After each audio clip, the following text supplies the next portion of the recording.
कैसे हैं आप लोग? आई होप कि आप लोग बहुत बढ़िया होंगे और एकदम फुल कंसंट्रेशन के साथ गेट 2023 की प्रिपरेशन में लगे होंगे। फुल फोकस के साथ गेट 2023 की प्रिपरेशन में लगे होंगे, क्योंकि बहुत ही लिमिटेड टाइम बचा हुआ है और इस लिमिटेड टाइम को हमें बहुत अच्छे से यूटिलाइज करना है।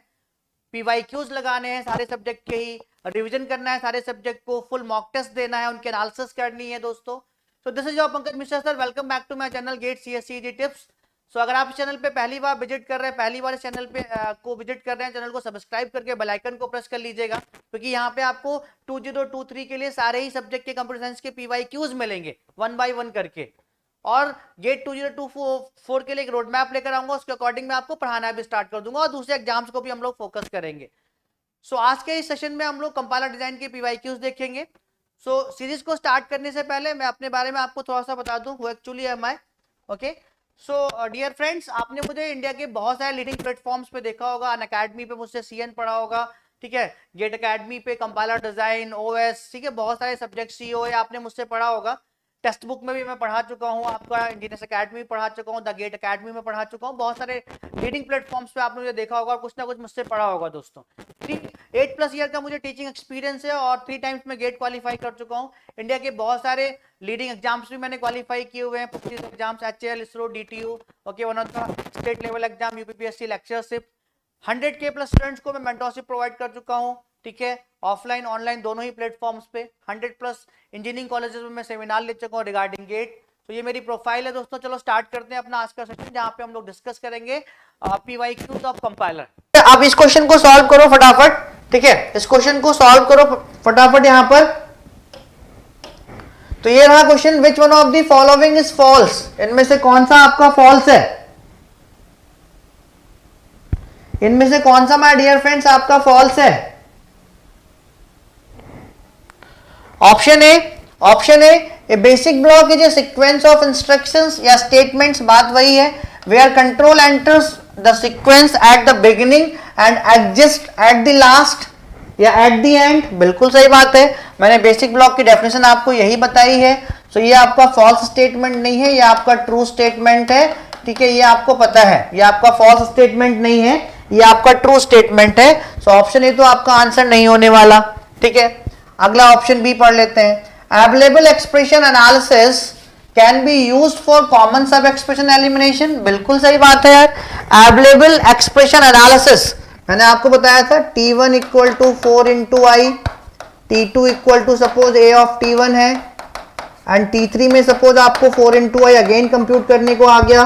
तो जब इस 4 इंटू आई को एक पॉइंट पर हम लोग एनालिसिस कर चुके हैं, कंप्यूट कर चुके हैं and it is appearing again and again in the source program, ठीक है, तो हम उसको क्या करेंगे, उसको एलिमिनेट कर देंगे, कॉमन सब एक्सप्रेशन को एलिमिनेट कर देंगे। जब उसके अवेलेबल एक्सप्रेशन की एनालिसिस करेंगे तो ऑलरेडी उसको कंप्यूट कर चुके हैं, ऑलरेडी उसको कंप्यूट कर चुके हैं।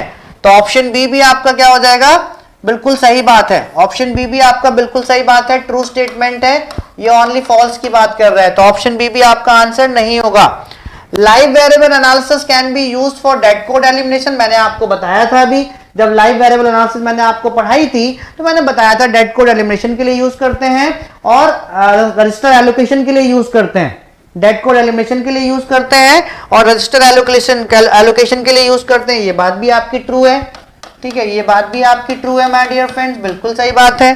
सो ऑप्शन सी भी आपका आंसर नहीं होगा, ठीक है। अब आपका आंसर हो जाएगा option D, x equal to 4 into 5, इसको कंप्यूट करें 20। यार ये थोड़ी है कॉमन सब एक्सप्रेशन, एग्जाम्पल थोड़ी है कॉमन सब एक्सप्रेशन एलिमिनेशन का, एग्जाम्पल ये है कॉमन सब एक्सप्रेशन एलिमिनेशन का, this is example not this one example. So option D आपका फॉल्स है, तो ऑप्शन डी आपका सही है। बात समझ में आ गई सबको? बात समझ में आ गई माय डियर फ्रेंड, सबको समझ आई बात, ठीक है। तो दबा के शेयर करो यार, दबा के शेयर करो, 50+ पहुंचाओ, अभी भी बहुत कुछ बचा हुआ है यहाँ पर, अभी भी माय डियर फ्रेंड्स बहुत कुछ बचा हुआ है जिसको हम लोग डिस्कस करेंगे यहाँ पर, ठीक है। तो दबाकर शेयरिंग करते रहो बस, ठीक है। चल, तो अगले क्वेश्चन पे मूव करें, अगले क्वेश्चन पे मूव करें, चलो अगले क्वेश्चन पे मूव करते हैं, ठीक है। तो मजा नहीं आ रहा, आज वो बच्चे नहीं हैं जो पहले थे यहां पर। सो यहां पर जो है आपको इस क्वेश्चन का आंसर बताना है, विच one of the following is not performed during compilation. Compilation के ड्यूरिंग पर कौन सा इनमें से हम लोग परफॉर्म नहीं करते हैं, ठीक है। कंपाइलेशन के जो है ड्यूरिंग कंपाइलेशन कौन सी चीज में से परफॉर्म नहीं होती है आपकी, जल्दी से मुझे आंसर बताइए, ठीक है। जब तक आपको समझ में आ जाएगा, जितने भी क्वेश्चन हैं उनको सॉल्व कर लेंगे, आपका जो है भी ये खत्म हो जाएगा आपका, ठीक है। जल्दी से आंसर बताइए इस क्वेश्चन का क्या होगा।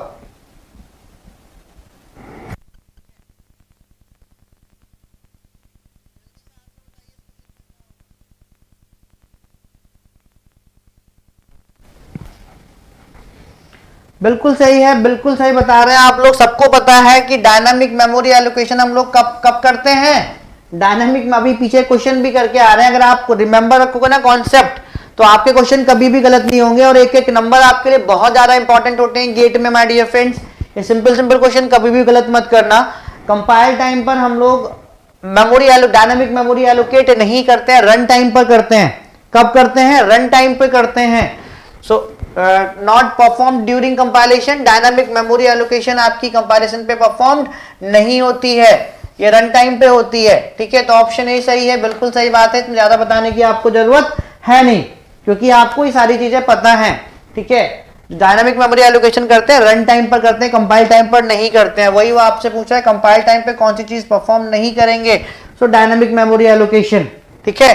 So option A, type checking compile time पे करते हैं, बताइए। सिमेंटिक एनालिसिस फेज पर टाइप चेकिंग होती है, कंपाइलेशन टाइम पर होती है। सिंबल टेबल भी आपके कंपाइल टाइम पर ही होती है, इनलाइन एक्सपेंशन भी आपके कंपाइल टाइम पर ही होते हैं, सारी चीजें। सो ऑप्शन ए, ये आपका कंपाइल टाइम पर नहीं होता, ज्यादा डिस्कस करने की यहाँ पर जरूरत है नहीं, ठीक है। अगले क्वेश्चन पे मूव कर जाते हैं। अगला क्वेश्चन माय डियर फ्रेंड्स ये रहा आपकी स्क्रीन पर, और इस क्वेश्चन के लिए आपको थ्री एरे है, ठीक है। थ्री एरे का जो रो मेजर ऑर्डर है वो आपको आना चाहिए, थ्री एरे का जो रो मेजर ऑर्डर है वो आपको आना चाहिए, ठीक है। सो थ्री एरे का जो रो मेजर ऑर्डर होता है वो क्या होता है, सपोज एक्स मेरा कोई 3D एरे है, ठीक है। तो यहाँ पर आपके क्या क्या होते हैं, रो होता है, ठीक है। ये रिप्रेजेंटेशन होता है रो कॉलम, रो मेजर, ठीक है। रो मेजर ऑर्डर का रिप्रेजेंटेशन होता है 3D एरे का, ठीक है। ठीक है। यहां पर आपका ये कॉलम होता है और यहां पर आपका ये ब्लॉक होता है। तो इसको रिप्रेजेंट कैसे करते हैं, सिंपली इसको रिप्रेजेंट कैसे करते हैं, ठीक है। एक्स अगर आई जे के फॉर्म में रिप्रेजेंट करना है तो कैसे रिप्रेजेंट करते हैं, ये आपका रो मेजर ऑर्डर है आपका 3D एरे का, ठीक है। 3 डायमेंशनल एरे का रो मेजर ऑर्डर ये आपका है, ये आपको सी में बताया गया होगा, आपने पढ़ा होगा डेटा स्ट्रक्चर में, ठीक है। डेटा स्ट्रक्चर में आपने ये चीज पढ़ी होगी, ठीक है।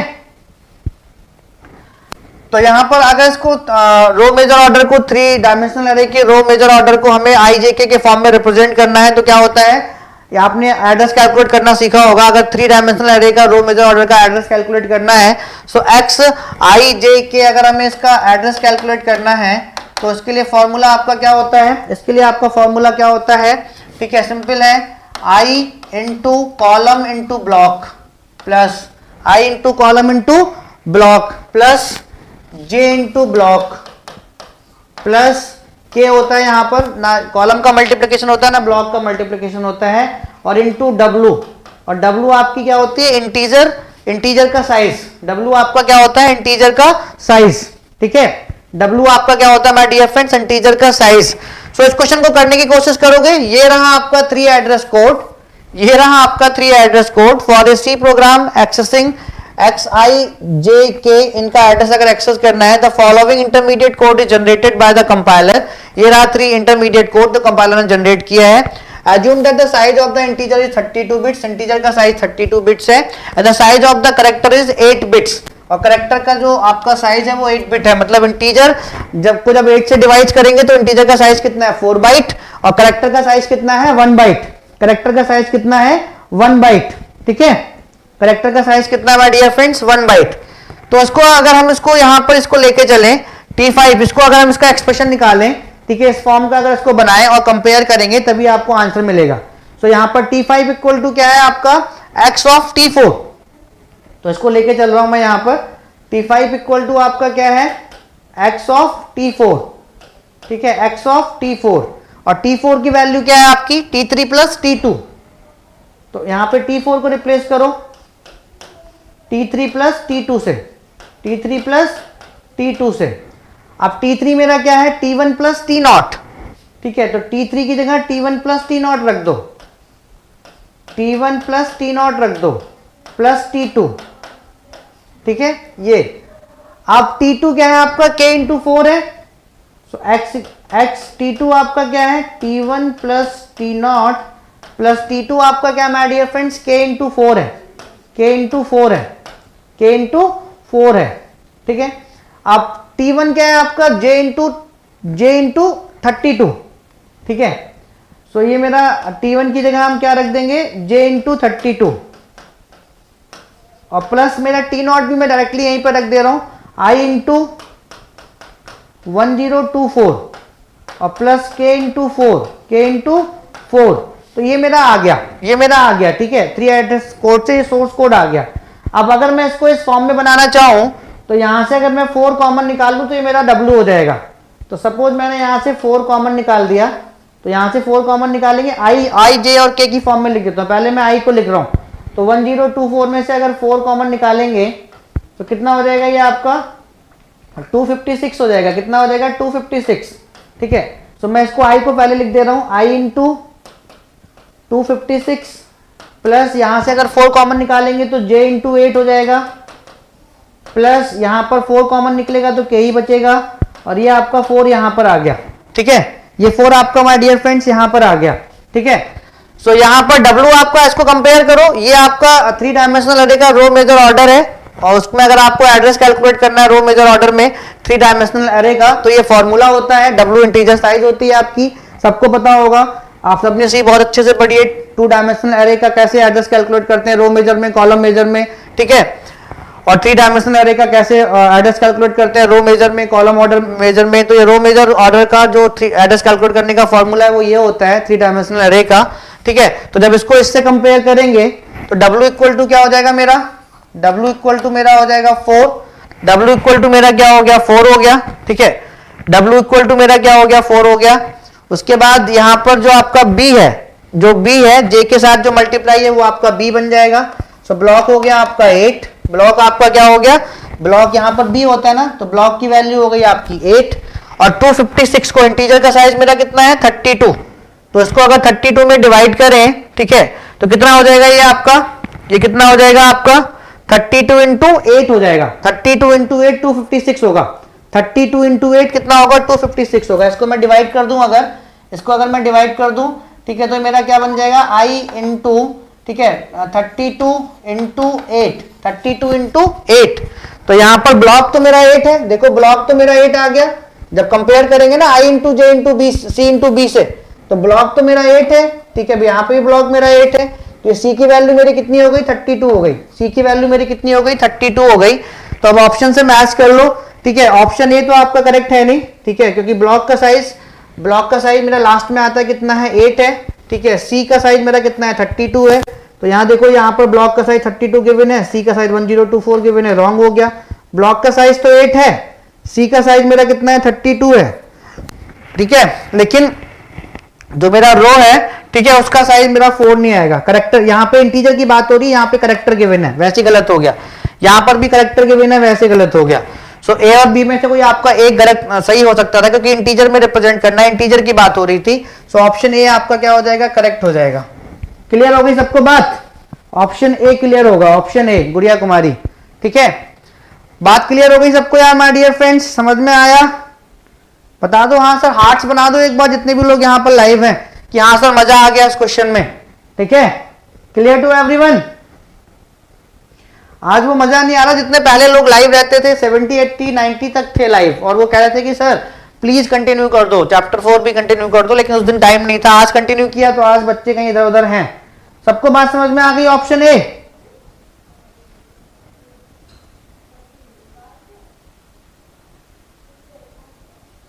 गुड, बहुत बढ़िया बहुत बढ़िया बहुत बढ़िया बहुत बढ़िया बहुत बढ़िया, ठीक है। सो ऑप्शन ए करेक्ट है, ये आपका रो मेजर ऑर्डर का 3 डायमेंशनल एरे का एड्रेस कैलकुलेट करने का फॉर्मूला है। चीज कॉलम मेजर का भी होता है, 2 डायमेंशनल का भी रो मेजर होता है, कॉलम मेजर होता है, ठीक है, ये सारे ही होते हैं आपके, ठीक है। चलो अगले क्वेश्चन पे चलते हैं। सभी ने नोट डाउन करना है तो नोट डाउन कर लो, ठीक है।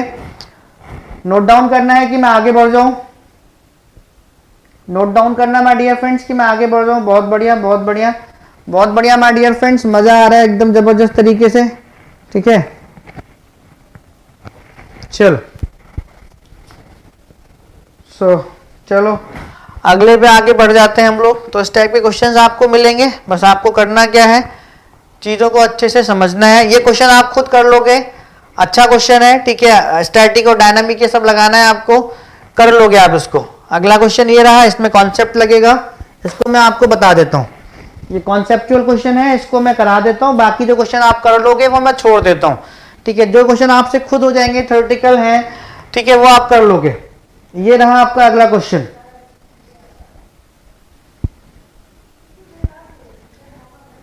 कॉलम का आप जो है याद कर लेना फॉर्मूला, उसको वैसे उस तरीके से रिप्रेजेंट कर लेंगे और उससे कंपेयर कर लेंगे, गुड़िया, ठीक है। चलो अगला क्वेश्चन ये रहा, कंसीडर द बेसिक ब्लॉक, ठीक है।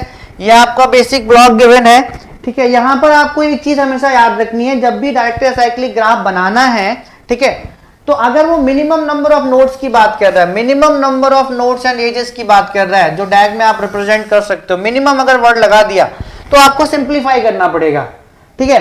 अगर मिनिमम वर्ड नहीं लगा है और आपसे नोड्स एंड एजेस पूछा जा रहा है तो डायरेक्टली भी आप 3 इसका डैग बना सकते हैं, ठीक है। तो अगर मिनिमम पूछा जा रहा है तो पहले सिंप्लीफाई करेंगे। कई जगह टेस्ट सीरीज वगैरह में, ठीक है, आपसे number of nodes and edges पूछ लेते हैं, उनका सम पूछ लेते हैं, तो वहां पर उसको मिनिमाइज नहीं करते हैं, सिंप्लीफाई नहीं करते हैं, और जनरली वो आपको जो है आंसर दे देते हैं। कई बार स्टूडेंट्स को फेस करना पड़ता है। अगर मिनिमम की बात कर रहे हैं तो आप जो है इसको सिंप्लीफाई करेंगे, जो भी आपको 3 एड्रेस कोड गिवन है उसको आप सिंप्लीफाई करेंगे, उसके बाद डैग बनाएंगे।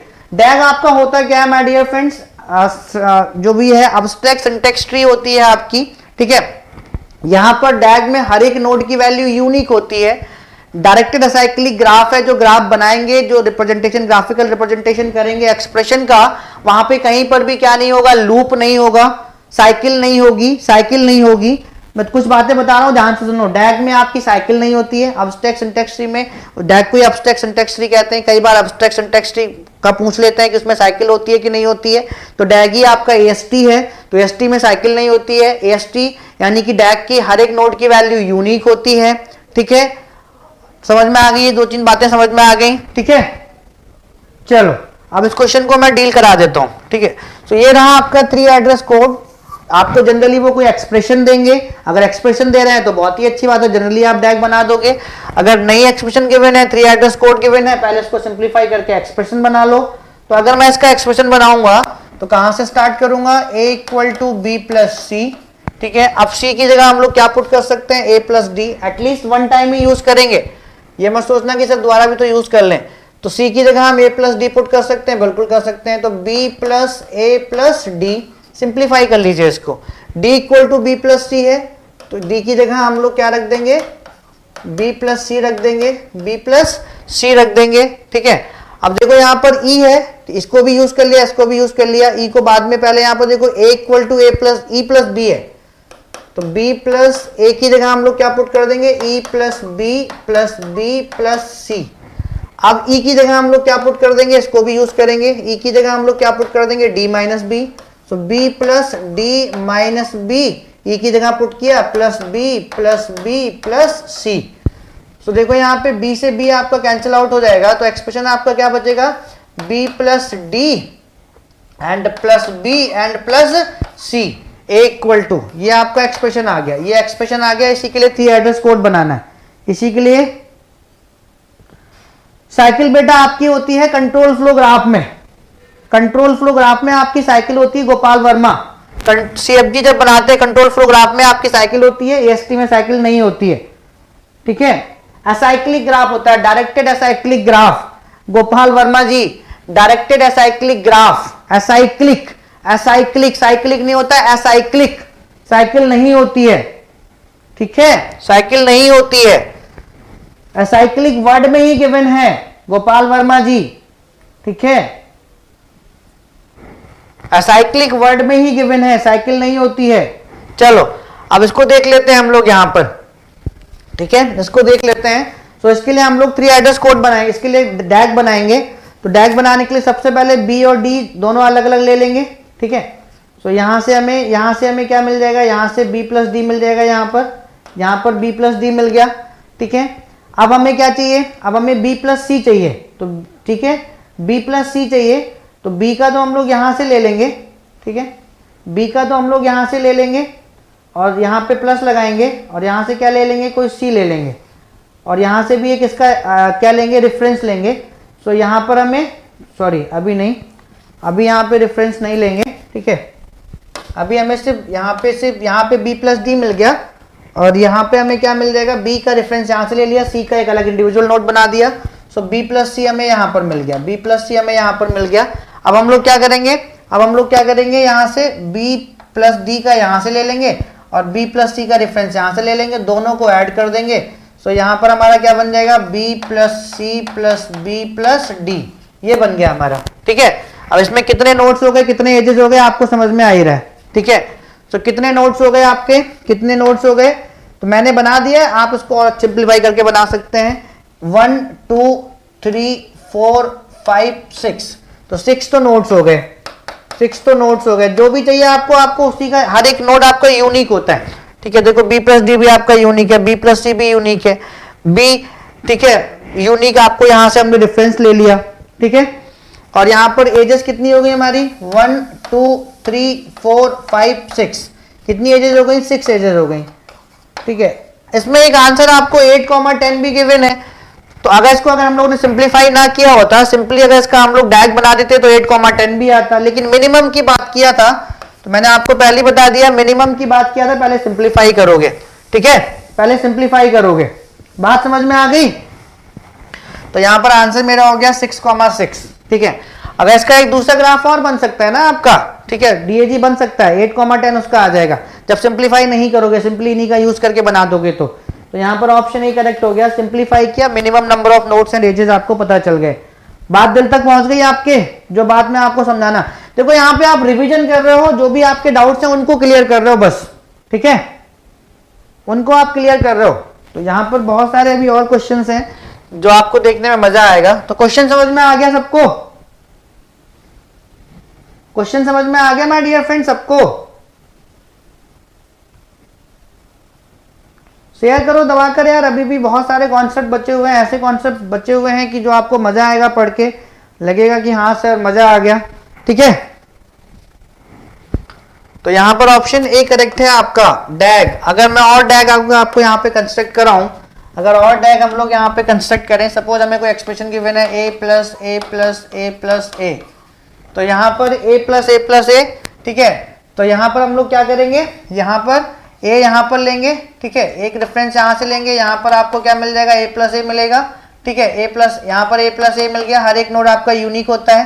तो a प्लस ए हमने यहाँ से लिया और a प्लस ए का रेफरेंस यहाँ पर लिया, प्लस किया, तो यहाँ पर a प्लस ए मिल गया, ठीक है। यहाँ से हर एक नोड यूनिक होता है आपका, तो यहाँ से भी a का रेफरेंस लिया, यहाँ से रेफरेंस लिया तो a प्लस ए मिला, यहाँ पर किया तो a प्लस ए हो गया, ठीक है। सो इस तरीके से ये आपका इस वाले एक्सप्रेशन का टैग आपका ये हो गया, ठीक है। समझ में आ गई बात। हाँ, बॉटम से बनाते हैं, बॉटम से बनाते हैं, हर एक नोड आपका यूनिक होता है, हर एक नोड आपका यूनिक होता है, ठीक है। सो इस तरीके से मैंने एक एग्जांपल आपको दे दिया डायरेक्ट साइक्लिक ग्राफ बनाने का। बाकी क्वेश्चन ही देखते रहते हैं, क्वेश्चन में आपको समझ में आता रहेगा, ठीक है।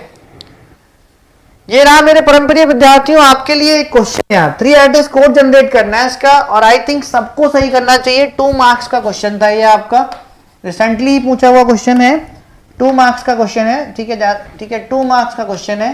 They can ask you the question, मैंने जैसा आपको बताया कंपाइलर इस समय 5 से 6 मार्क्स में आ रही है। कंपाइलर का अपना एक अलग वेटेज हो गया, अच्छा वेटेज हो गया, ठीक है, अच्छा वेटेज हो गया कंपाइलर का इस समय। सो इस क्वेश्चन का मुझे आंसर बताएंगे सारे लोग, क्या होगा। ये रहा आपका एक्सप्रेशन, इसके लिए 3 एड्रेस कोड जनरेट करना है, और 3 एड्रेस कोड जनरेट करना मैं आपको सिखा भी चुका हूं।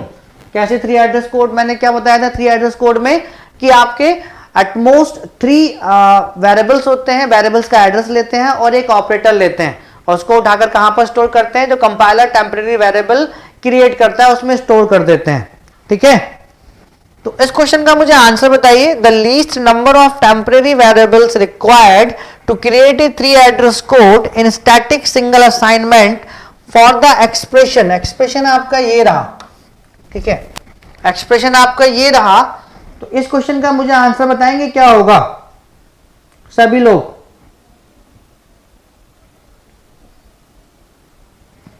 जल्दी से इस क्वेश्चन का आंसर बताइए और ठीक है अपने और दूसरे फ्रेंड्स को लेकर आइए, सबको एकदम से यहाँ पे जोड़िए। अभी बहुत कुछ बचा हुआ है, ठीक है, अभी बहुत बहुत सारी चीजें बची हुई हैं। तो सारे फ्रेंड्स को यहाँ पे जोड़िए, सेशन को लाइक करते रहिए और शेयर करते रहिए।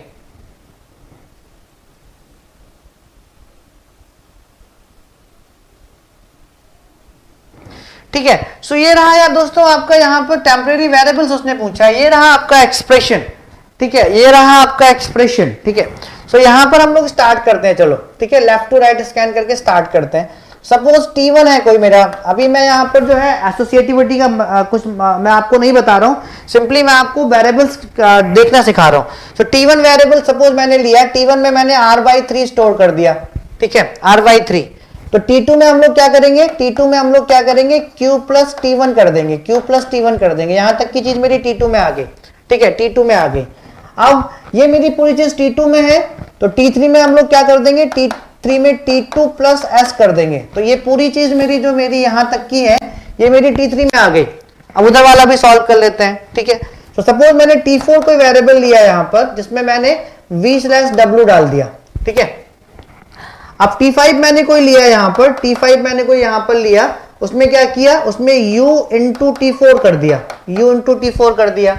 ऐसे ही मैंने कोई T6 लिया यहां पर, T6 लिया, उसमें T इंटू 5 कर दिया, T इंटू 5 को डाल दिया वेरिएबल में, टेम्परेरी वेरिएबल जो कंपाइलर ने क्रिएट किया होगा, T6 में T इंटू 5 डाल दिया।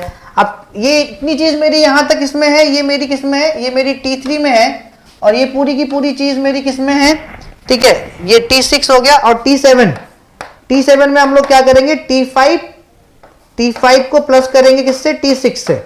ठीक है, T7 में T5 को प्लस करेंगे T6 से, तो ये पूरी चीज मेरी T7 में आ गई। ठीक है, अब मैं क्या करूंगा, T8 इक्वल टू, T8 कोई वेरिएबल लूंगा, दोनों को ऐड कर दूंगा, माइनस कर दूंगा, T3 माइनस T7। तो टोटल कितने वेरिएबल की जरूरत पड़ेगी मुझे। ठीक है, वो मैंने आपको पहले ही बता दिया ना, मैं सिंपली आपको चेक करना सिखा रहा हूं। ठीक है, डैग में भी देखना पड़ेगा और यहां पर भी। ठीक है, मैं सिंपली आपको चेक करना सिखा रहा हूं।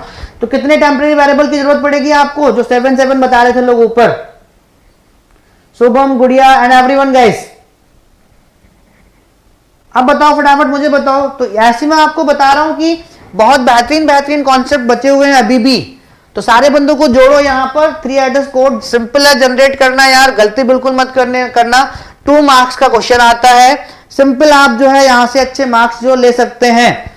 तो कितने टेम्परेरी वेरिएबल की जरूरत पड़ेगी 3 एड्रेस कोड जनरेट करने के लिए, 8। कितने टेम्परेरी वेरिएबल की जरूरत पड़ेगी, 8। Clear to everyone. तो बिल्कुल भी गलत मत करना। ठीक है, कभी भी वो आपसे एसोसिएटिविटी नहीं, वो सिंपली आपसे टेम्परेरी वेरिएबल्स पूछेंगे। गलत बिल्कुल मत करना, एकदम तरीके से करना और एकदम सही आंसर देने की कोशिश करना उनको। ठीक है, कोई बात नहीं। सो ऑप्शन बी सही है। यहां पर आपके 8 टेम्परेरी वेरिएबल्स लगेंगे इस अगर एक्सप्रेशन का 3 एड्रेस कोड जनरेट करना है तो। ठीक है, सबको बात समझ में आ गई। मधुर गुप्ता जी, मधुर ने बी बताया था पहले ही। और ये रहा आपका अगला क्वेश्चन, बहुत ही प्यारा सा क्वेश्चन है। ठीक है, बहुत ही प्यारा सा क्वेश्चन है। इस क्वेश्चन का मुझे आंसर बताएंगे सारे लोग।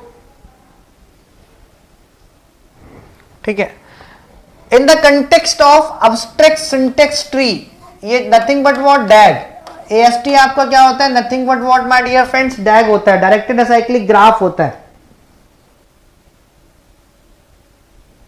मेरे भाई वो किसी एक स्टेटमेंट में एटमोस्ट 3 वेरिएबल का एड्रेस लेते हैं और एक ऑपरेटर लेते हैं, और जो एक टेम्परेरी वेरिएबल क्रिएट करता है कंपाइलर उसमें स्टोर कर देते हैं। ऐसा हर किसी के लिए होता है। क्या नाम है, अमन कुमार, अमर। ठीक है, हर एक स्टेटमेंट के लिए ऐसा होता है। ठीक है, हाँ ठीक है, गलत अंडरस्टैंड कर रहे हो आप अमन कुमार अमर जी, ठीक है। चलो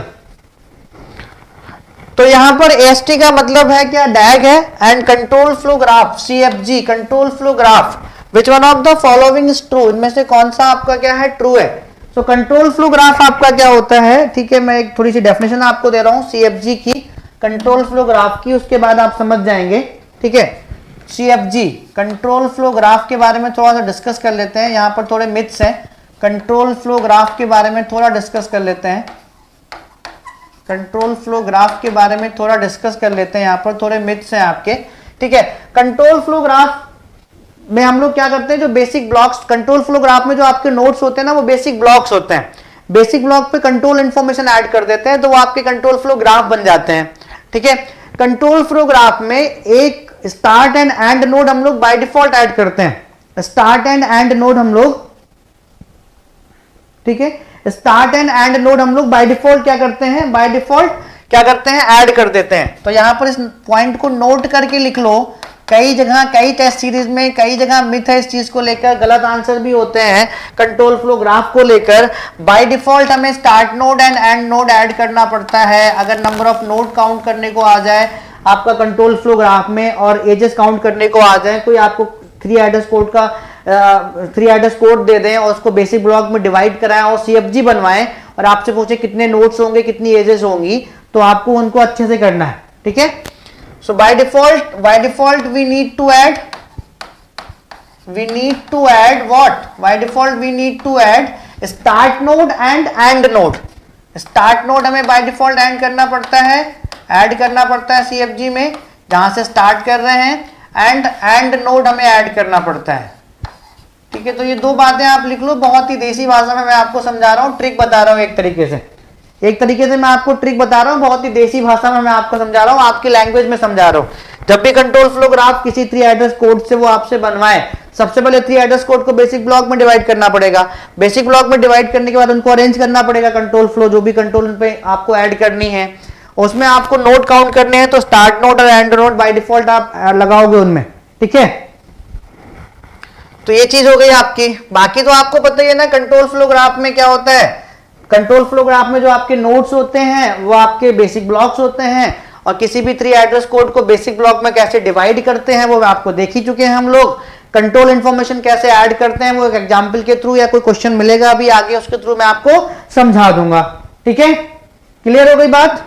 सो ये दो चीज याद रखना कि कंट्रोल फ्लो ग्राफ में स्टार्ट नोड और एंड नोड हम लोग क्या करते हैं, बाय डिफॉल्ट ऐड करते हैं, और कंट्रोल फ्लो ग्राफ में आपकी साइकिल होती है, ठीक है। In CFG control flow graph में क्या होती है, in CFG we have what, cycle, we have cycle. ये भी डायरेक्टेड ग्राफ होता है कंट्रोल फ्लो ग्राफ में, है, ठीक है। और यहां पर आपकी क्या होती है, साइकिल होती है, और जबकि आपकी जो डैग होता है डायरेक्टेड साइक्लिक ग्राफ है, वहां पे साइकिल नहीं होती है, ठीक है।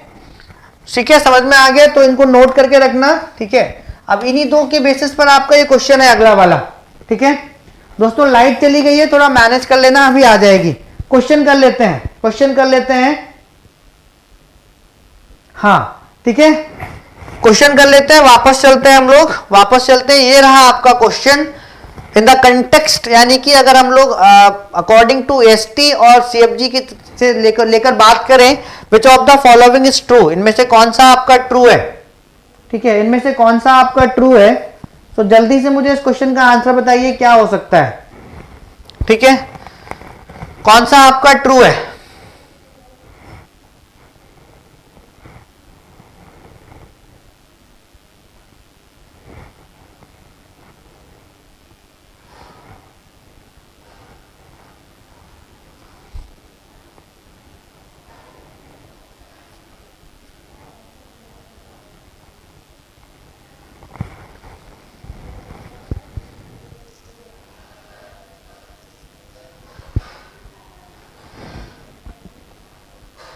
हाँ बिल्कुल सही बात है, क्या नाम है आपका, सी, काफी लोग सी आंसर बता रहे हैं, बिल्कुल सही बात है। देखिए इन बोथ एएसटी, थोड़ा सा देख लेते हैं, ट्रू की बात कर रहा है, इन पहले तो फॉल्स इसमें फाइंड आउट कर लो। इन बोथ एएसटी यानी कि abstract syntax tree and context free graph, let node n2 be the successor of node n1 in the input program, the code corresponding to N2 is present after the code corresponding to N1, दोनों में जरूरी नहीं है, ठीक है। N2 का code N1 के बाद ही आपका प्रेजेंट हो, ठीक है, ये जरूरी नहीं है। AST में तो बिल्कुल जरूरी नहीं है, जबकि CFG में जरूरी होता है। CFG में जरूरी होता है कि अगर दो बेसिक ब्लॉक सपोज B1 और B2 है, ये आपका B1 है या आपका B2 है, कंट्रोल फ्लो ग्राफ बना रहे हैं, सो B1 के बाद B2 प्रेजेंट हो, ये आपका एक सीक्वेंस में प्रेजेंट होना जरूरी होता है, लेकिन AST में जरूरी नहीं होता। डैग आपने देखा, डैग में जरूरी नहीं होता कि N1 के बाद N2 ही आएगा या N1 के बाद से पहले N2 ही आएगा, ठीक है। हाँ ठीक है, बिल्कुल बिल्कुल बिल्कुल, ठीक है। तो ऑप्शन ए तो आपका यहाँ पे फॉल्स है, ठीक है। कंट्रोल फ्लो ग्राफ में होता है ऐसा, नोड N2 के बाद N1 आएगा या, ठीक है, लेकिन AST में कोई सीक्वेंस नहीं होता। For any input program neither AST nor CFG will contain a cycle, AST में साइकिल नहीं होती, ये बात तो बिल्कुल सही है, लेकिन कंट्रोल फ्लो ग्राफ में साइकिल होती है। मैं आपको बता कर आया हूं अभी कॉन्सेप्ट, तो बी भी आपका फॉल्स है, ठीक है।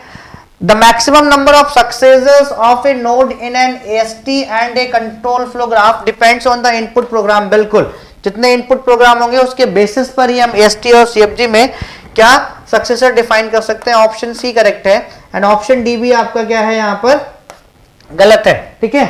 तो क्लियर हो गया सभी को, option C is the right answer है।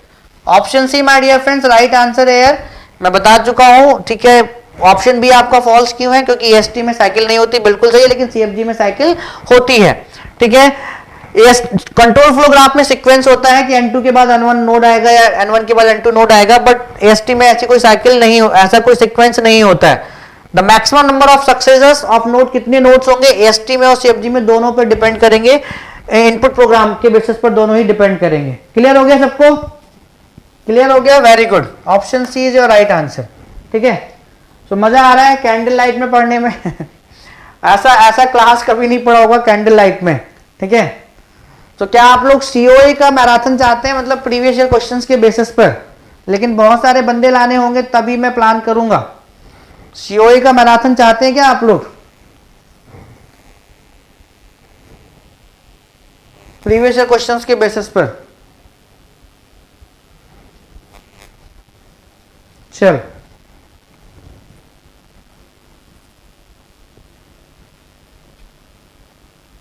चलो देखते हैं, ठीक है, देखते हैं, ठीक है। अगला क्वेश्चन ये रहा आपका, ठीक है। ये क्वेश्चन बहुत ही प्यारा है, यहां पर आपके बहुत सारे कॉन्सेप्ट क्लियर हो जाएंगे, ठीक है। तो इस क्वेश्चन को करो फटाफट।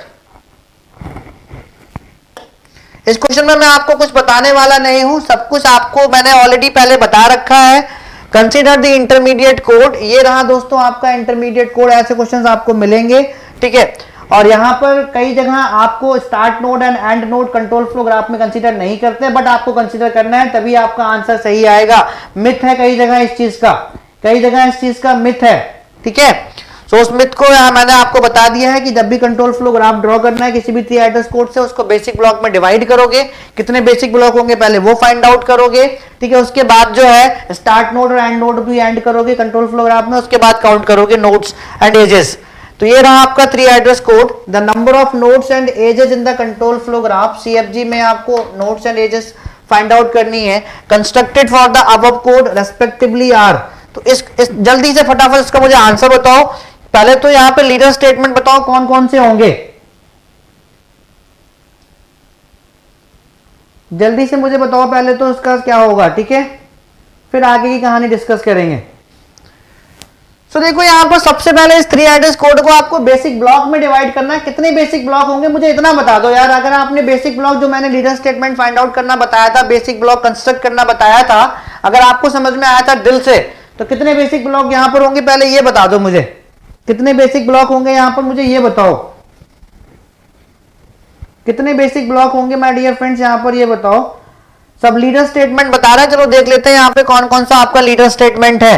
तो अकॉर्डिंग टू अवर रूल्स जो वेरी फर्स्ट स्टेटमेंट होता है ना, वो मेरा लीडर स्टेटमेंट होता है, उसको मैं एस्टेरिस्क से रिप्रेजेंट कर रहा हूं। तो पहला मेरा यहां पर क्या है, लीडर स्टेटमेंट है, बिल्कुल सही बात है। अब देखो यहां सेकंड से स्टार्ट करते हैं, नीचे आते जाते हैं, देखो 9th स्टेटमेंट पर लिखा हुआ है if j equal to 5 go to 3, go to where, go to 3। So 3 भी मेरा जो टारगेट एड्रेस है गो टू स्टेटमेंट का, वो भी क्या होता है, लीडर स्टेटमेंट होता है। तो 3 भी मेरा क्या हो गया, लीडर स्टेटमेंट हो गया। अब और नीचे आते जाइए, ठीक है, और नीचे आते जाइए। तो जस्ट आफ्टर दी, ठीक है, just after go to statement जो भी आपका होता है वो भी लीडर स्टेटमेंट होता है, तो ये भी आपका लीडर स्टेटमेंट हो गया।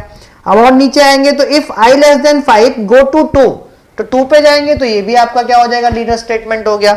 तो कितने लीडर स्टेटमेंट हो गए, 1 2 3 एंड व्हाट 4 आपके लीडर स्टेटमेंट हो गए, 4 आपके लीडर स्टेटमेंट हो गए, ठीक है, 4 आपके लीडर स्टेटमेंट हो गए। तो बेसिक ब्लॉक आपके कैसे कंस्ट्रक्ट करते हैं, बेसिक ब्लॉक लीडर स्टेटमेंट से कंस्ट्रक्ट करना स्टार्ट करते हैं और एंड कहां पर करते हैं, just before appearance of the next leader statement. तो पहला बेसिक ब्लॉक B1 में क्या आएगा मेरा, स्टेटमेंट फर्स्ट आएगा, मैं सिर्फ 1 लिखूंगा यहां पर, स्टेटमेंट फर्स्ट मेरा B1 में आएगा, ठीक है। स्टेटमेंट 2 जो है मेरा वो किस में आएगा, वो मेरा B2 में आएगा, ठीक है। स्टेटमेंट 3 यानी B3 में कहां से कहां तक आएगा आपका, 3 से लेकर 9 तक आएगा। जो आपका यहाँ पर B3 बेसिक ब्लॉक होगा उसमें 3 से स्टेटमेंट से स्टार्ट होकर 9th स्टेटमेंट तक आपका किस में आएगा, B3 में आएगा, किस में आएगा, B3 में आएगा। और जो आपका B4 होगा, तो B4 में कौन कौन से, जो बेसिक ब्लॉक B4 होगा मेरा, ठीक है, जो बेसिक ब्लॉक B4 होगा उसमें कौन कौन से स्टेटमेंट आएंगे, 10 और 11, 10 और 11, ये 2 स्टेटमेंट आपके बेसिक ब्लॉक B4 में आ जाएंगे। अब इनको हमें लगाना है, सबसे पहले मैंने आपको बता ही रखा है, सबसे पहले स्टार्ट नोड भी लगाते हैं। कंट्रोल फ्लो ग्राफ बना रहे हैं तो स्टार्ट नोड लगाएंगे, तो स्टार्ट नोड लगाया हम लोगों ने यहाँ पर, तो यहाँ से इसको डायरेक्शन भी देंगे। फिर B1 से B2 पर आए, 2 से 3 पर आए, ठीक है, एंड 3 से 4 पर आए, ठीक है, 3 से 4 पर आए। अब यहाँ पर आपको क्या देना है, यहाँ पर आपको सेल्फ लूप भी देना है, गो टू 3, तो यहाँ पर एक सेल्फ लूप भी लगाएंगे, ठीक है, यानी कि 9 स्टेटमेंट पर जब गो टू पर जाएंगे तो इसी बेसिक ब्लॉक पर बाद में आएंगे, ठीक है, अन गो टू 2, और यहां से एक डायरेक्शन यहां पर देंगे 11th स्टेटमेंट पर if i less than 5 go to 2, तो ये आपका बेसिक ब्लॉक V4 से 2 पे चला जाएगा। और यहां पर बाद में हम लोग क्या करेंगे, यहां पर एंड नोड भी करेंगे, एंड नोड भी लगाएंगे। तो अभी मेरा फाइनल आंसर क्या आ जाएगा, इसका फाइनल आंसर क्या आएगा, स्टैटिक सिंगल असाइनमेंट क्या होता है, किसी भी वेरिएबल को आप एक ही, ठीक है, कोई वैल्यू कंप्यूट करके असाइन करोगे। Static fix values temporary variable के लिए फिक्स हो गई, ठीक है, वो तो आपको खुद ही पता होना चाहिए था शुभम कुमार शुक्ला जी। तो इस क्वेश्चन का मुझे आंसर क्या हो गया, यहाँ पर नंबर ऑफ नोट्स कितने हो गए मेरे, 1 2 3 4 5 6, ठीक है, 6 नोट्स हो गए। और एजेस मेरी कितनी हो गई, एजेस मेरी कितनी हो गई माय डियर फ्रेंड्स, 1, ठीक है, 1 2 3 4 5 6 एंड 7 एजेस हो गई मेरी। तो ये मेरा रहा फाइनल आंसर 6,7, ठीक है, समझ में आ गया सबको। So yes my dear friends 6,7 ये आपका रहा बी ऑप्शन। और माय डियर फ्रेंड्स अब जब भी आपको ऐसे क्वेश्चन मिले, टेस्ट सीरीज में एक लड़की ने मुझे क्वेश्चन भेजा था, तो वहां पर जो है स्टार्ट नोड और एंड नोड को कंसीडर नहीं किया गया था, ये गलती बिल्कुल मत करना। बहुत सारे मिथ है, लेकिन अगर IIT के अकॉर्डिंग चलोगे, ठीक है, उनकी थ्योरी के अकॉर्डिंग चलोगे, NPTEL के लेक्चर्स के अकॉर्डिंग चलोगे, तो स्टार्ट नोड और एंड नोड को हम लोग कंसीडर करते हैं कंट्रोल फ्लो ग्राफ बनाने में, ठीक है, कंट्रोल फ्लो ग्राफ बनाने में स्टार्ट नोड और एंड नोड को कंसीडर करते हैं। तो फटाक से एकदम से यार सब लाइक पहुंचाओ, 100 पार पहुंचाओ, 100 पार पहुंचाओ, 96 पे अटका हुआ है, 100 पार पहुंचाओ उसको। और मेरे पास और भी क्वेश्चंस हैं। सबको बात समझ में आ गई, बेसिक ब्लॉक कैसे कंस्ट्रक्ट करते हैं, कैसे लीडर स्टेटमेंट फाइंड आउट करते हैं, ठीक है, सबको बात समझ में आ गई। जिन्होंने अभी तक लाइक नहीं ठोका, यार इतनी देर से मेहनत कर रहा हूं तो एक लाइक तो बनता है। सब जिन्होंने अभी तक नहीं किया है वो जाके लाइक ठोको पहले, तो उसके बाद यहाँ पर और भी क्वेश्चंस हैं, ठीक है, उनको मैं डील कर रहा हूं। चलो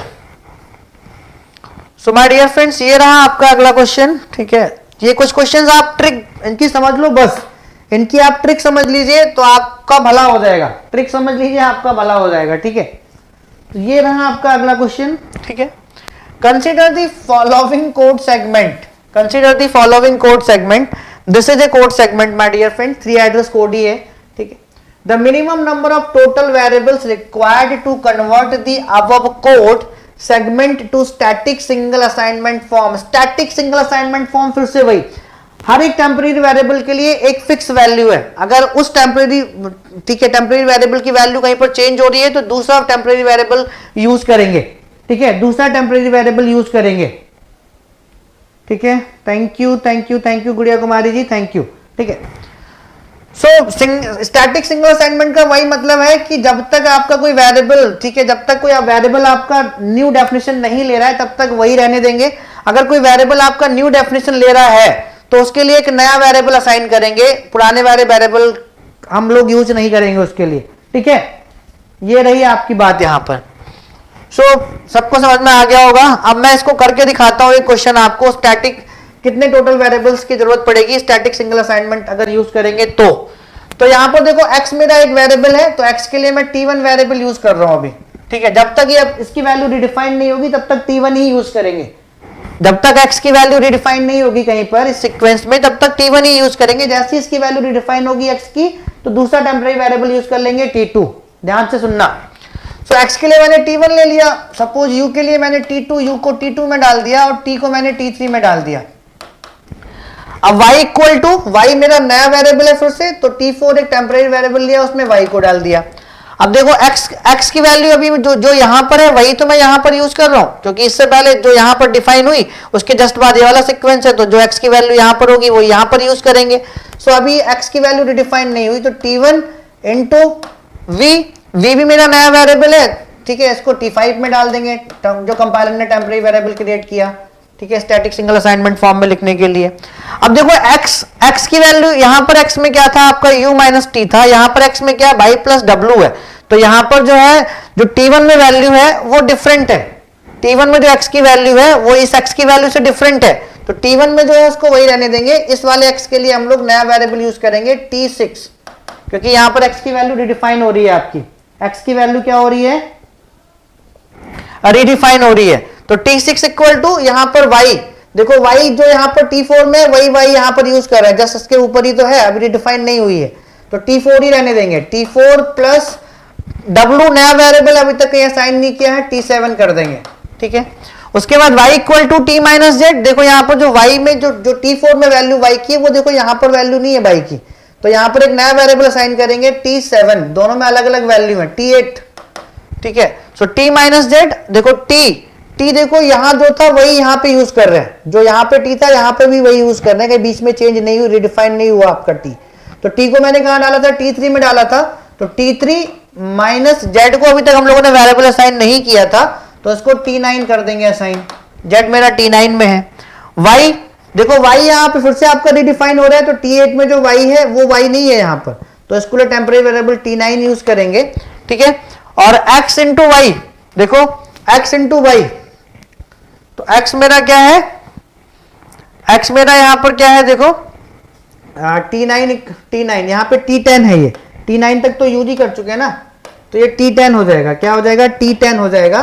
सो t10 इक्वल टू x जो मेरा यहां पर है वो यहां पर यूज कर रहे हैं, जो t6 में वही वाला x यूज करेंगे, ठीक है, मल्टीप्लाइड y, और y ये वाला y है, जो t8 में है वो वाला y ही यूज करेंगे, और जो फाइनल इन दोनों का मल्टीप्लिकेशन वो जो y में जा रहा है वो t10, उसके लिए अलग वेरिएबल असाइन कर दिया है।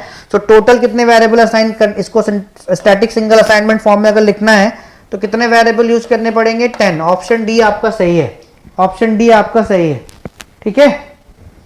क्लियर हो गया सभी को? Thank you guys, thank you 100+ पहुंचाने के लिए। अभी बहुत अच्छे अच्छे कॉन्सेप्ट हैं, मैं अभी आपको देकर जाऊंगा, ठीक है। तो ये सारे जो चैप्टर 4 के क्वेश्चन हैं, लाइक कंट्रोल फ्लो ग्राफ का क्वेश्चन, बेसिक ब्लॉक्स कितने हैं, कोई आपको 3 एड्रेस कोड दे देंगे उसमें पूछ लेंगे कितने बेसिक ब्लॉक्स हैं, या कंट्रोल फ्लो ग्राफ बनवा लेंगे, डैग बनवा लेंगे, कोई आपको 3 एड्रेस कोड दे देंगे, उसका एक्सप्रेशन फाइंड आउट करो, डैग बना दो, ठीक है। स्टैटिक सिंगल असाइनमेंट में कोई कोड लिखवा लेंगे, कोई आपको एक्सप्रेशन दे देंगे, 3 एड्रेस कोड लिखवा देंगे, कितने वेरिएबल की जरूरत पड़ी वो पूछ लेंगे। तो इस टाइप के क्वेश्चंस वो आपसे पूछते रहेंगे, ठीक है गाइस। और यही क्वेश्चन रिपीट होते हैं बार बार, ठीक है, कोई अलग से कॉन्सेप्ट नहीं लेकर आते हैं वो लोग। चलो अगला क्वेश्चन पे मूव करते हैं। अगला क्वेश्चन ये रहा आपका, इस क्वेश्चन का फाइनल आंसर बताओ क्या होना चाहिए। बहुत ही सिंपल सा और बहुत ही प्यारा सा क्वेश्चन है ये टीओसी और कंपाइलर, दोनों कंपाइलर का क्वेश्चन है क्योंकि सोर्स कोड जनरेट करना है हमें, ये कंपाइलर का क्वेश्चन है क्योंकि यहाँ पे सोर्स कोड जनरेट करना है हमें, ठीक है। सो जल्दी से मुझे इस क्वेश्चन का आंसर बताओ आप लोग, फाइनल क्या होना चाहिए।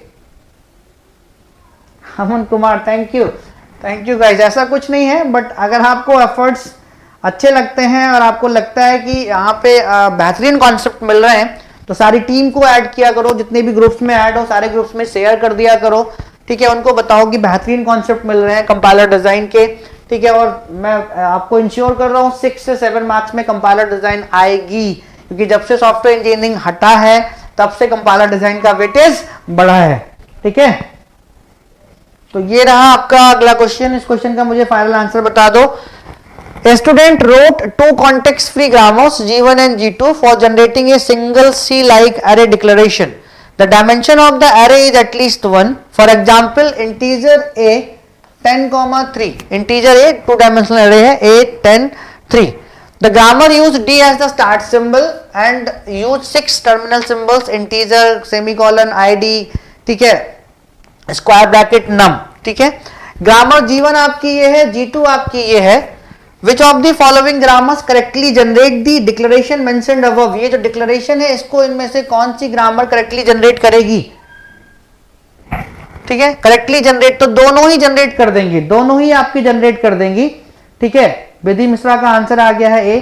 विधि किस बैच के हो आप, बीआईटी से किस बैच के हो आप, ठीक है।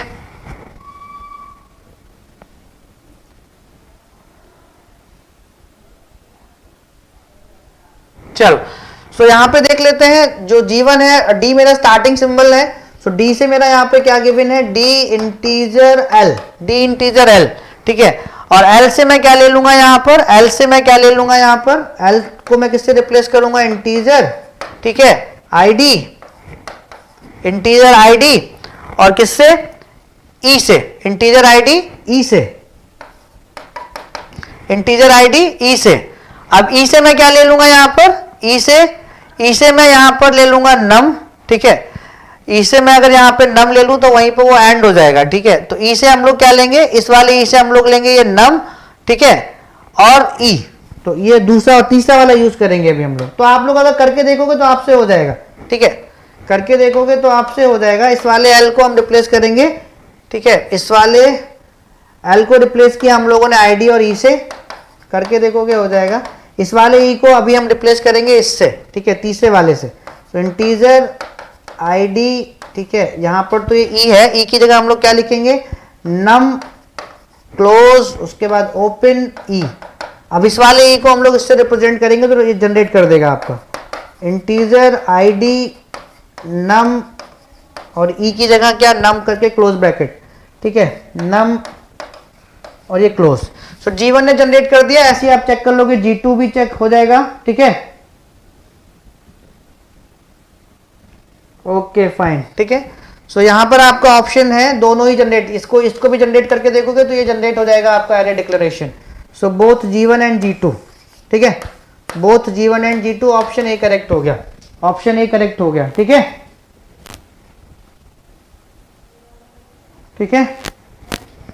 यूपीपीसीएल का फॉर्म डाल दीजिए, बहुत ही अच्छा, सारे क्वेश्चन यहीं से आते हैं, ठीक है। तो सबको समझ में आ गया होगा, ऑप्शन ए करेक्ट है, ठीक है। अगला क्वेश्चन ये आप लोग मुझे खुद करके दिखाएंगे, मैं आपको नहीं बताऊंगा, ठीक है। इस क्वेश्चन का आंसर मुझे बताइए, सभी लोग बताएंगे, ए बी सी डी आपको ऑप्शन गिवन है, सारे गेट के ही क्वेश्चन हैं आपके। Consider the following intermediate program in 3 address code, ये रहा आपका 3 address code. Which one of the following corresponds to a static single assignment from the above code? पिछले वाले कोड क्वेश्चन जैसे ही क्वेश्चन है, मैं आपको बार बार बता रहा हूँ, क्वेश्चन रिपीट होते हैं, कॉन्सेप्ट रिपीट होते हैं, लेकिन सेम क्वेश्चन कभी नहीं आता गेट में, कॉन्सेप्ट वही रहते हैं, डिजिट चेंज हो जाती हैं, स्टेटमेंट चेंज हो जाते हैं, ठीक है। Thank you Anu CS2022, thank you guys, आपका लव है, आपका प्यार है, और आपका, ठीक है, आप लोगों का अगर प्यार मिलता रहे तो बहुत बढ़िया है। Thank you Anu ji, thank you, your lectures are so informative and concepts become, ठीक है, thank you Anu ji, thank you, ठीक है। सो इस क्वेश्चन का मुझे आंसर बताइए। अनु आप लाइव तो आते नहीं हो, अनु लाइव तो आते नहीं हो आप। Thank you guys, thank you so much, ठीक है, लाइव भी आया करो सारे लोग यहाँ पर, ठीक है।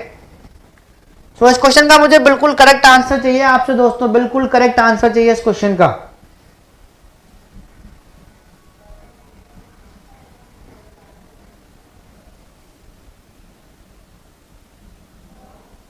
आप लोगों को कभी भी कोई प्रॉब्लम है तो आप मुझे कॉल कर सकते हो 9455720110, ठीक है। ये मेरा पर्सनल कॉन्टेक्ट नंबर है, टेलीग्राम पर भी है, व्हाट्सएप भी है। आप मुझे कॉल कर सकते हैं। अगर मैं फ्री रहूंगा तो आपकी कॉल जरूर अटेंड करूंगा, या आप मुझे व्हाट्सएप पे मैसेज ड्रॉप कर सकते हैं। जब भी मैं फ्री हो जाऊंगा तो आपको उस मैसेज का रिप्लाई जरूर करूंगा, ठीक है। उस मैसेज का रिप्लाई जरूर करूंगा। This is my personal contact number 9455720110, ठीक है। आप मुझे व्हाट्सएप करिए, आप जब भी फ्री होगा मैं आपका व्हाट्सएप चेक करूंगा और आपको रिप्लाई करूंगा, ठीक है।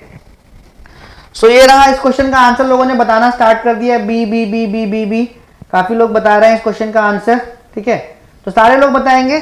सो बहुत सिंपल है यार, देखो यहाँ पर इसको स्टैटिक सिंगल फॉर्म में रिप्रेजेंट करो। पी में पी को मैंने P1 दे दिया, सपोज पी को मैंने P1 दे दिया, बिल्कुल कोई प्रॉब्लम नहीं है।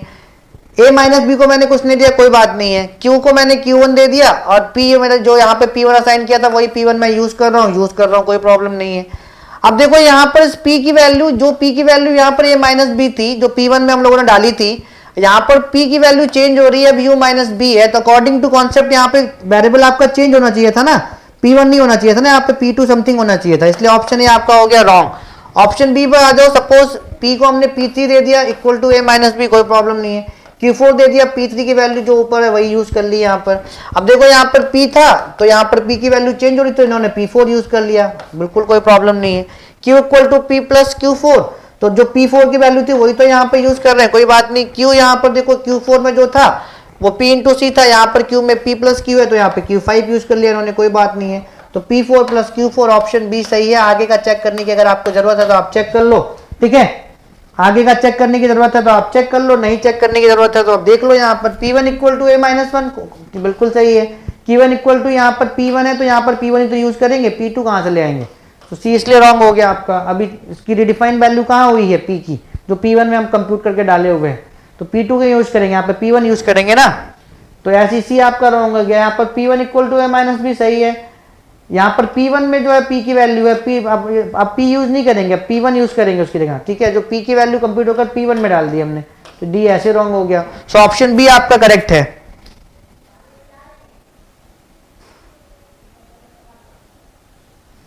अच्छा, मुझे मिलने आए हो, ठीक है कोई बात नहीं, thank you Shubham ji, Anu ji, thank you, ठीक है।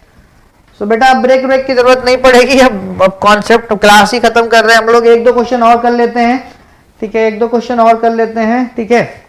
सो एक क्वेश्चन आपका और इस टाइप से आ जाता है, एक्सप्रेशन ट्री टाइप से आ जाता है, ठीक है। वो क्वेश्चन मुझे लिखना पड़ेगा, वो क्वेश्चन मेरे पास है नहीं, मैं लिख देता हूँ यहाँ पे क्लास में, ठीक है।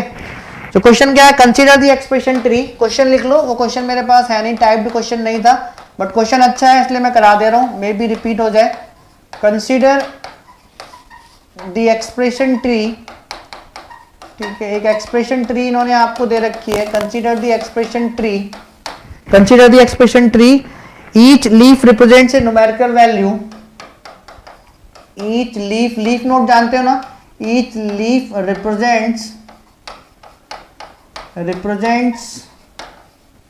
Represents a numerical value. हर एक लीफ जो है उस एक्सप्रेशन ट्री में न्यूमेरिकल वैल्यू को रिप्रेजेंट कर रहा है, represents a numerical value which can either be 0 or 1, which can either be 0, आपको सोचना है बस खाली ऐसे क्वेश्चंस में, और 1, ठीक है। The maximum possible value, the maximum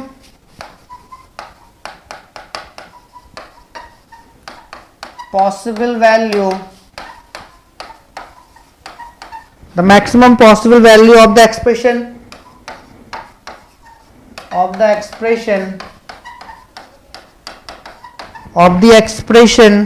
represented by the tree, represented by the tree, represented by the tree में आपको बना के दिखा रहा हूँ, मे बी रिपीट हो जाए ऐसे क्वेश्चंस, कई बार डिफरेंट PSUs में पूछे गए ऐसे क्वेश्चंस और गेट में भी आए हैं एक दो बार, ठीक है। तो मैं बना के दिखा दे रहा हूँ यहाँ पर, ठीक है। प्लस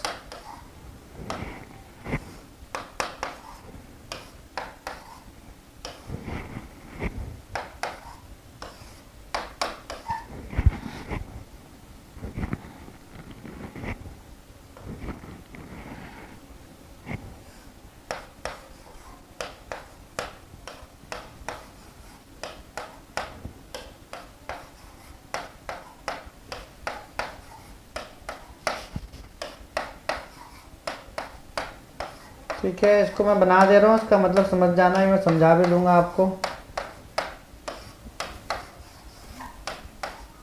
ठीक है, तो अगर इस टाइप का अगर आपको क्वेश्चन मिले, ठीक है, हाँ ठीक है, बहुत बढ़िया, जिनको पहले से पता है बहुत ही अच्छी बात है। सो जब भी आपको इस टाइप का क्वेश्चन मिले, कोई एक्सप्रेशन ट्री मिले और हर एक लीफ को किसी वैल्यू से रिप्रेजेंट कर रखा हो, ठीक है, यहाँ पे हर एक लीफ को, यहाँ पर ये सारे आपके लीफ नोड्स हैं एक्सप्रेशन ट्री के। सो हर एक लीफ को की दो वैल्यू हो सकती है, तो 0 ले सकते हो या 1 ले सकते हो। ठीक है, तो इस एक्सप्रेशन ट्री की मैक्सिमम पॉसिबल वैल्यू क्या आएगी रूट पर, वो आपको फाइंड आउट करनी है, वो आपको फाइंड आउट करनी है। ठीक है, सो यहाँ पर देखो 0, इस वाले सबको आपको ऐसे सोचना है, इंडिविजुअली सोचना है। जब इंडिविजुअली सोच के आप इस तरीके से यहाँ ऊपर तक जाओगे कि इस वाले नोट की मैक्सिमम पॉसिबल वैल्यू क्या लेने पर हो सकती है, यहाँ पर 0 लेने पर या 1 लेने पर क्या लेने पर हो सकती है इस नोट की मैक्सिमम वैल्यू, तो आपको इस तरीके से आप ऊपर जाओगे तो आप अच्छे से इसको सोच कर जाओगे। तो देखो यहाँ पर इस वाली ये प्लस है ना, यहाँ पर नोट यानी कि प्लस करना है, एक्सप्रेशन ट्री में प्लस करना है। तो जब 0 और 1 में से यहाँ पर इस लीफ की वैल्यू 1 लोगे और 0 और 1 में से यहाँ पर भी 1 लोगे, तभी तो 1 + 1 आपका 2 मैक्सिमम वैल्यू इस वाले नोट को मिल पाएगी, 2 आपकी मैक्सिमम नोट वैल्यू इस वाले नोट को आपको 2 मिल पाएगी। ठीक है, अब आ जाओ यहाँ पर, देखो यहाँ पर साइमल्टेनियसली आपके 2 माइनस हैं, तो अगर आप ऐसे सोचोगे कि यहाँ पर भी आपने मैक्सिमम ले लिया लीफ नोट का, यहाँ पर भी आपने लीफ नोट का मैक्सिमम ले लिया, सो 1 - 1 यहाँ पर 0 हो जाएगा, 1 - 1 आपका क्या हो जाएगा, 0 हो जाएगा, 2 - 0 आपका इस वाले नोट की जो मैक्सिमम वैल्यू इसके अकॉर्डिंग कितनी आ जाएगी, 2 आ जाएगी, 2 आ जाएगी। लेकिन यहाँ पर आपको देखो यहाँ पर 2 माइनस है, तो माइनस माइनस प्लस होता है। सो इस वाले नोट की जो मैक्सिमम पॉसिबल वैल्यू वो 2 नहीं और ज्यादा हो सकती है, तो यही आपको यहाँ पर सोच के चलना है। तो वो कैसे हो सकती है, जब यहाँ पे कोई माइनस वैल्यू आ जाए, तो इस वाले लीफ नोट से हमने 0 ले लिया, इस वाले लीफ नोट से हमने 1 ले लिया, तो 0 - 1 इस वाले की वैल्यू कितनी आएगी, -1 आएगी, कितनी आएगी, -1 आएगी, और -1 आएगी ना। अब इस वाले नोट की मैक्सिमम वैल्यू कब आ सकती है, जब यहाँ पे -1 आ जाए, क्योंकि माइनस माइनस प्लस हो जाता है। तो 2 - -1 तो 2 प्लस माइनस माइनस प्लस होता है, तो 2 देखो इस वाले नोट की मैक्सिमम तब आप कब आ सकती है, जब यहाँ पर माइनस में वैल्यू आए। ठीक है, यहाँ पर आप 1 लेते हैं, यहाँ पर 0 लेते, तब भी यहाँ पे 1 आता, तब भी इसकी मैक्सिमम वैल्यू आपको ना मिलती। तो यहाँ पे इस वाले लीफ को 0 लोगे, इस वाले लीफ को 1 लोगे, 0 - 1 करोगे तब -1 आएगा। तो यहाँ पर माइनस है, तो यहाँ पर जो माइनस वैल्यू आएगी उसकी वजह से इस नोट को मैक्सिमम वैल्यू मिलेगी। ठीक है, सो सिंपल सी कहानी है। सो यहाँ पर क्या हो जाएगा, 2 - -1 तो दैट इज इक्वल टू 2 - -+ = 3। तो इस नोट की मैक्सिमम वैल्यू 3 तब आएगी जब इस नोट को हम लोग माइनस वैल्यू दें। और माइनस वैल्यू कैसे मिल सकती है, जब इस वाले लीफ से 0 लें, इस वाले लीफ से 1 लें, तो 0 - 1 मिल जाएगा। तो यहां तक मैक्सिमम वैल्यू इस नोट की हो गई 3। अब यहां पर आ जाओ, यहां पर हम 1 लेंगे, यहां पर 0 लेंगे, तो इस वाले नोट की मैक्सिमम वैल्यू कितनी होगी, 1 होगी। ठीक है, तो यहाँ पर माइनस नहीं है तो प्लस करेंगे, तो यहाँ पर इस वाले नोट की मैक्सिमम वैल्यू 1 लेंगे, 1 + 2 हो जाएगी, और दोनों को ऐड करेंगे तो 3 इसकी हो जाएगी। तो 3 + 3 आपका कितना हो जाएगा, 6 हो जाएगा। मैक्सिमम वैल्यू कितनी मिलेगी इस नोट को, 6 मिलेगी, यानी जो expression tree maximum value represent कर रहा है वो कितना है, 6 है। ठीक है गाइस, बहुत बढ़िया विधि मिश्रा, बहुत बढ़िया बहुत बढ़िया बहुत बढ़िया बहुत बढ़िया। ठीक है, तो फाइनल आंसर हो गया आपका 6। फाइनल आंसर क्या हो गया, तो सोचना है आपको थोड़ा सा। ठीक है, फाइनल आंसर आपका हो जाएगा 6। ठीक है, सो एक क्वेश्चन और है आपका। ठीक है, उस क्वेश्चन को कर लो तो आगे बढ़ जाएंगे। ठीक है, चलो, सो एक क्वेश्चन और कर लेते हैं, फाइनल खत्म हो जाएगा। वो आपका लाइव वेरिएबल एनालिसिस का क्वेश्चन है, गेट का ही क्वेश्चन है। एक लाइव वेरिएबल एनालिसिस का क्वेश्चन हम लोग कर चुके हैं, out of B1 = n of S2S type से हम लोग कर चुके हैं। एक क्वेश्चन और है आपको, एक क्वेश्चन में क्या बेसिक ब्लॉक बना के गिवन था। ठीक है, बेसिक ब्लॉक बना के गिवन था आपका, और यहाँ पर गिवन था P = Q + R। ठीक है, S = P + Q। ठीक है, एंड U = S × B। ये बेसिक ब्लॉक आपका B1 था, क्वेश्चन गेट का ही है आपका। ठीक है, यहाँ से आपके 2 बेसिक ब्लॉक जनरेट हुए थे। ठीक है, यहाँ पर आपका जो है, यहाँ पर आपका V = R + U था, और यहाँ पर आपका जो, ठीक है, ये बेसिक ब्लॉक 2 था, और यहाँ पर Q = आपका था S × V, ये बेसिक ब्लॉक आपका 3 था। ठीक है, और ये दोनों आपके यहाँ पर जो है, यहाँ पर आपका कहाँ, यहाँ पर क्या था, Q = B + R था। ठीक है, और यहाँ से भी यहाँ पर आ रहा था, और यहाँ से वापस ये कहाँ जा रहा था, आपका स्टेटमेंट 1 पे जा रहा था। सो क्वेश्चन में आपका क्या था कि block basic block B2 and B3 पर कौन से कॉमन वेरिएबल्स आपके लाइव हैं। सो क्वेश्चन सिंपली सा ये था, आप अगर गेट का क्वेश्चन देखोगे, ठीक है, ठीक है। सो जो आप यहां पर बेसिक क्वेश्चन क्या था आपका, basic block 2 and 3 common variables, common live variables, ठीक है। कॉमन लाइव वेरिएबल्स कौन से थे आपके बेसिक ब्लॉक 2 and 3 में। सो इसको जैसे मैंने आपको बताया था, अगर इसको वैसे ही करोगे ना, एक टेबल बना लोगे, ठीक है, एक टेबल बना लो यहां पर। तो आपको बेसिक ब्लॉक 2 और 3 में देखना है कि कौन कौन से कॉमन आपके जो वेरिएबल्स हैं वो लाइव हैं, ठीक है। सो यहाँ पर आपके कौन कौन से जो वेरिएबल्स हैं वो उनको लिखना होता है यहाँ पर। सो यहाँ तो बहुत सारे हैं आपके, तो लिख लेते हैं हम लोग सिंपली यहाँ पर PQR ठीक है, S, उसके बाद U, उसके बाद आपका V, ठीक है, ठीक है, R भी हो गया, UB भी हो गया, VR सब कुछ हो गया, ठीक है। इतने वेरिएबल्स हैं आपके। और यहाँ पर जो 2 बेसिक ब्लॉक है उसमें इसको स्टेटमेंट S1 मान लेते हैं, S2 ही मान लेते हैं। बेसिक ब्लॉक 2 की बात करें, S2 मान लेते हैं, ठीक है, ये S2। बेसिक ब्लॉक 3 में जो स्टेटमेंट है उसको S3 मान लेते हैं। अब यही तो बताना है हमें, और 2 और 3 में कौन से कॉमन वेरिएबल आपके लाइव हैं एक साथ। तो इनको देख लो, इनको यहाँ पर बताओ। अब यहाँ पर B2 की बात कर रहे हैं, तो B2 में देखो आपका राइट हैंड साइड पर कौन कौन से वेरिएबल यूज हो रहे हैं आपके, R और U। तो B2 में R और U तो आपके लाइव हैं, तो इनको तो देखने की जरूरत है नहीं, ये लाइव है और ये लाइव है, ठीक है, ये लाइव है और ये लाइव है। बाकी वेरिएबल लाइव है कि डेड है, एक सीक्वेंस में हम लोग आगे बढ़ते हैं। तो देखो 2 से हम लोग कहां पर जा रहे हैं, 3 पर जा रहे हैं। 2 से हम लोग कहां पर जा रहे हैं, 3 पर। तो 3 में हमारे B और R दोनों मेरे क्या है, देखो, तो देखो यहां पर P मेरा लाइव है कि नहीं, ठीक है, P मेरा लाइव है कि नहीं वो बाद में देखेंगे। देखो Q मेरा लाइव है कि, देखो यहां पर Q मेरा, देखो B है यहां पर, देखो B यहां पर जो आपका यूज हो रहा है। सो B मेरा कहीं इससे पहले रिडिफाइन तो नहीं हो रहा है। तो देखो यहां पर जब हम लोग ऊपर जाएंगे, ठीक है, तो B मेरा कहीं रिडिफाइन नहीं हो रहा है, इसके बिफोर यही तो स्टेटमेंट है, रिडिफाइन नहीं हो रहा है, तो B मेरा क्या है, लाइव है। B भी मेरा क्या है, लाइव है। सिंपल सी कहानी है। यहां पर B मेरा लाइव है कि डेड है, स्टेटमेंट 2 बेसिक ब्लॉक 2 पर सीक्वेंस में जाएंगे, तो B मेरा लाइव है कि डेड है। तो B मेरा यहां पर यूज हो रहा है, लेकिन B से पहले मेरा B को रिडिफाइन कहीं पर नहीं किया गया, B मेरा यूज हो रहा है, ठीक है।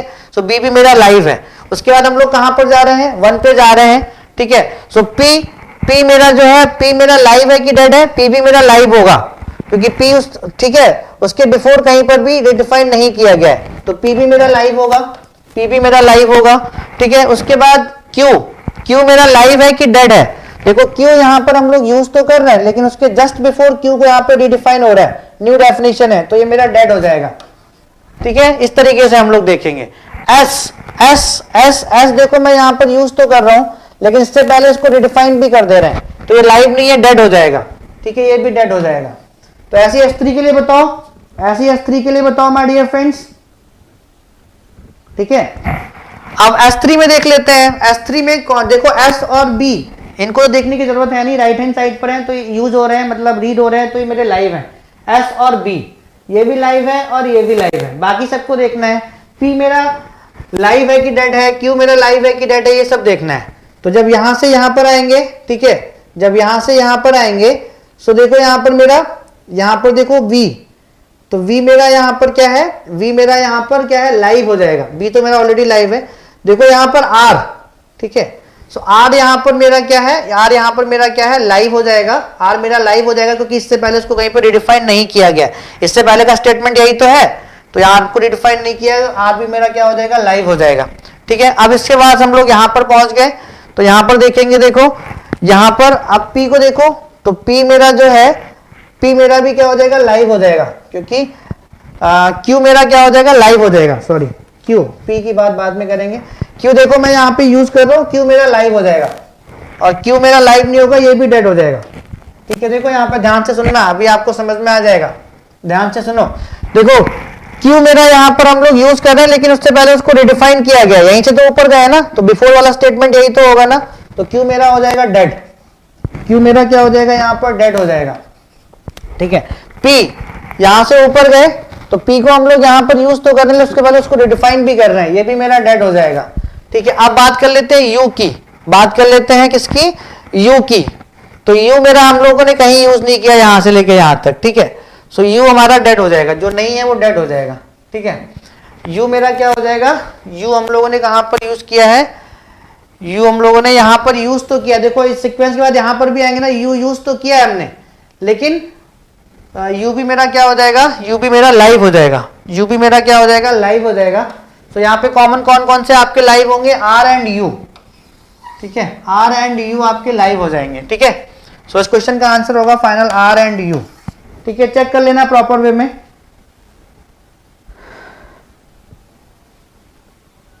ठीक है, बिल्कुल, हाँ 3 में लाइव होगा, बिल्कुल लाइव होगा। ठीक है, 3 में लाइव होगा आपका यू भी। ठीक है, सो डिफाइंड का सिंपल मधुर गुप्ता एक ही चीज है।